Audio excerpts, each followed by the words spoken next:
Yo, GameLeapers, Coach Cheeks back again, and in this video we're going to be going over the 9 best AD carries for 11-1 and why and how you should play them. See guys, I don't like just reading out a champion and saying why they're good because most of you can work it out for yourself. I want to give you some red hot tips as well that you can apply instantly in your games. Now in our top lane countdown video, my man HQOS thought that I wouldn't mock pro guides, and why would I? Their ad is as weak as most AD carries at the moment, which is why this list is so small. Now that one seemed actually a little toxic, but Raikou Ape is loving the joke, so yeah, have another one. Now I cannot get into this countdown guys without inviting you to check out our website GameLeap.com for a lot more of the cheese, and I tell you what, if I'm uploading over 10 videos a week on our site, and don't forget about the other hundreds of courses and guides our other challenger players and coaches publish, how could you not sign up? Guys, join thousands of others today, links as always in the description and comment section. Alright, let's get into it, and starting off the countdown we have Ashe, and if you want an easy to play and easy to learn AD carry, then Ashe is the champion for you. Here's the thing guys, in 11-1 the game got a whole lot easier for all you Ashe players. Almost as easy as it is to make fun of my name. Now guys, the reason for this is the Runaan's Hurricane change, and this has always been one of the best items to build on Ashe. Before you had to spend an arm and a leg to acquire Runaan's, now it's just a hand, and who needs these anyway to play League? Alright, on a serious note, the Hurricane is 900 gold cheaper and applies your passive frost shot on multiple targets, meaning you can dish out a heck of a lot of damage to more than just the enemy champion right in front of you.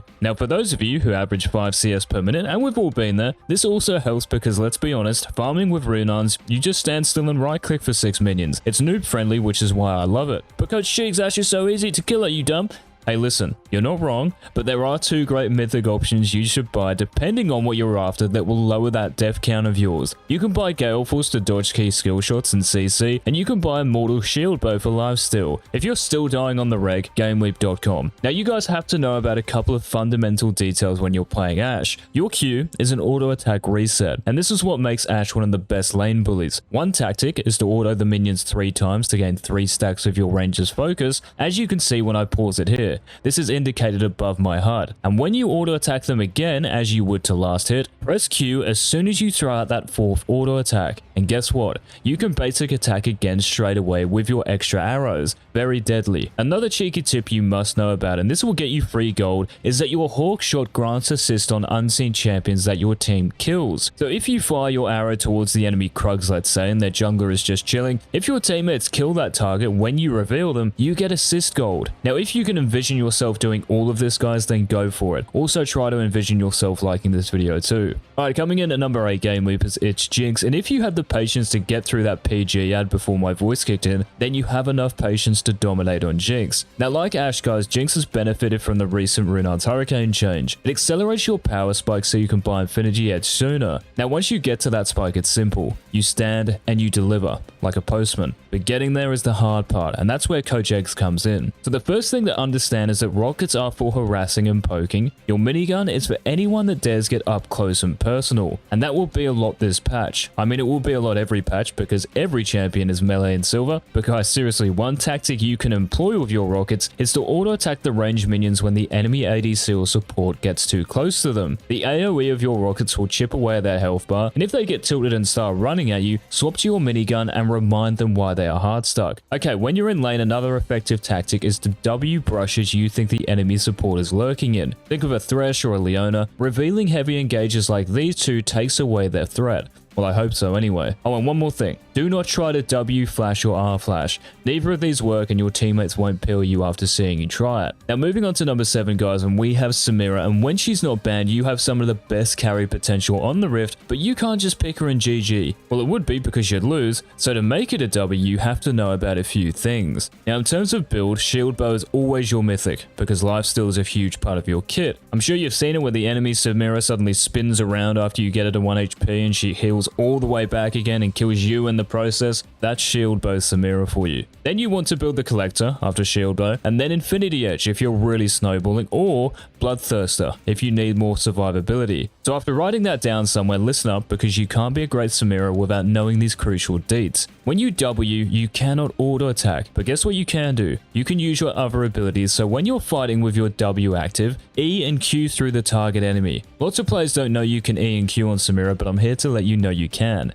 Now another tip is this. Most Samira players, when they have their style stacks and ultimate ready to use, they just use it. Your ulti, guys, only lasts 2 seconds and can be interrupted by CC. So if you use this at the start of a fight before the enemy Alistar, let's say, has used his combo, guess what? You don't have access to that game-winning ability again. Be patient and wait for those key cooldowns to be used before going in and pentakilling. Up next, guys, and who would have thought this? We have Twitch. Now, the Rats win rate was like 40% at the start of preseason, come 11-1, and it's gone up to 50%. So if you were waiting for Twitch to come good again, now is the time. Okay, so back in 10.25, guys, right buffed your Q, W, and R, and with the Runans changed this patch, you can hard carry more games and with less deaths. But I want to give you some legit practical advice moving forward that will help you out even more. First of all, the number of Twitch players I've had on my team that don't realize their ultimate gives them an extra 300 range is just beyond me. Like, guys, please, you do not have to get within COVID range to use your spray and pray. So one way you can get used to it ASAP is to get in a practice tool like I have here and notice the difference between my normal auto attack range and my ultimate auto attack range. If you don't get used to this, you're not going to make it, bruh. Now, one more detail you must know about, and this will save you from embarrassing yourself when you use your Q, pay attention to its duration above your HUD. This icon here has a timer on it, and when that time is up, you will appear from stealth. Now, you might think, oh, that's so obvious, bro. It is, but lots of Twitch players think they have to initiate when they are stealthed. You don't. Use the timer to make the right decision, to go in or to not go in. Alright, coming in at number 5, guys, we have Misfortune, and there is one crazy build, and I'm going to give you some essential tips as well that you have to start using for freelo. So you start Tear of the Goddess, and you build this into Manamune, then Gale Force, then the Collector. Now you're probably thinking, Manamune, what the guys, I'm being legit. It is busted. In the early laning phase, you can now spam spells without worrying about running Once you get Mirror Mana as well, your Q counts as a basic attack, so it procs the shock damage, and the haste means you can use your bullet time the more the later the game goes. And this ability is massive, almost as massive as this tip. Your W, strut, is very important, and most people playing MF think of this just in terms of attack speed. Now this is correct because it does give you bonus attack speed, but what's more important is this. When you take damage, you lose the bonus movement speed. You can get this back by using your W and you're back to Roadrunner. Now this may seem so pointless, but knowing this effect will save you that many times and land you so many more kills. Let me put it this way, guys, if you want to be an MF master, you have to know about this and use it. Okay, at number 4, guys, we have Vayne, and if time is on your side and you're not a balding boomer like me, then definitely consider picking up Vayne because she is unreal. Now, tanks are seen less these days, and that was the big benefit of Kraken Slayer, but you still rip through every champion on the Rift. After you get Kraken, build a Phantom Dancer, then Infinity Edge, and you will win games like no tomorrow. If not, sue me. Now, when you're playing Vayne, guys, your laning phase isn't the best, and you can get bullied really hard. So I'm going to teach you how to stand up to those bullies. You are the best jeweler in the game, but also the best chaser, meaning that when the enemy champion is running away because they picked on the wrong kid in the schoolyard, they cannot get away from you. Now, one way to bring this into play is to let the enemy bot lane push into you. The thing is, guys, when the lane is longer, you have more room to chase and more kill potential. If you're the one pushing, it's impossible to make use of your strengths, and you're left wondering how Gosu does it. And even if the enemy wave crashes into your tower, you are great at CSing under it because of your Q, which you can actually speed up by tumbling into the turret, and you safely scale into a hyper carry monster. We're into the top 3 now, guys, and kicking us off, we have Jhin, who is still one of the premier AD carries. Now, the buffs to Gale Force have made it your go-to mythic, and this is so fun on Jhin. You can Gale Force into a 4-shot to one-shot someone, you can Gale Force into an ultimate to finish off a fight, you can Gale Force into a W to root an enemy champion and pick them off. There are so many applications for it. Now, a tip I want to give you for Jhin: do not waste your 4th shot in lane. If you have to last hit a cannon minion, by all means use it. But if there's no reason to use it on a minion or ward, posture with it. Stand on top of your creeps and look into your opponent's eyes. They will fear you, they will run from you, and they will give up gold. Pressure, pressure, pressure. Alright, the runner-up for the ADC countdown, guys, is Tristana, and if you want to play an all-in 100-0 AD carry, then look no further. Now, one of the biggest reasons Tristana is number 2 is because her 3-item spike is right up there with the best on the Rift, because once you get to this point of power, you will have the highest basic attack range in the game, and nothing can stop you. Well, apart from yourself. This means you can abuse the damage you have from Kraken Slayer, Stormrazor, and Infinity Edge better than anyone. Like, you are the safest AD carry, but the most dangerous all at once. Now, perhaps the most important thing is that you also have an aggressive playstyle because of your rocket jump, which you need in this meta to really hard carry and compete with everyone else. Pretty much every game you are going to be up against a champion like Kha'Zix or Akali or Zed or Graves, someone that sees you as a bit of meat. But you can keep these carnivores at bay because you are one of them.